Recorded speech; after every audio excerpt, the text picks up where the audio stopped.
আসলে আমার মতে বাংলাদেশে কোনো পড়ালেখা করা মানে টাকা পয়সা উপার্জন করার জন্য চাকরি বাকরি করে টাকা পয়সা উপার্জন করার জন্য পড়ালেখা করা উচিত না। কারণ বাংলাদেশে যারা টাকা পয়সা উপার্জন করার জন্য পড়ালেখা করে, গরিব যাদের টাকা পয়সার আসলে দরকার, উপার্জন করার দরকার, তারা যদি পড়াশোনা করে তারা আসলে মূলত চাকরি পায় না।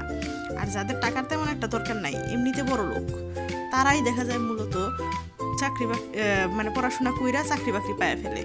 কারণ তাদের মামা খালু আছে, তারপরে চাকরি দেওয়ার মতো টাকা পয়সাও আছে, এদের পড়াশোনাও খুব একটা কষ্ট হয় না, এরা অনেক স্ট্রাগল করে না, কিন্তু তারপরেও তারা চাকরি পায়, তারা ভালো করে সব জায়গায়। আর যারা অনেক বেশি স্ট্রাগল করে তাদের পড়াশোনা করতেও কষ্ট, তারপরে চাকরি পেতেও কষ্ট।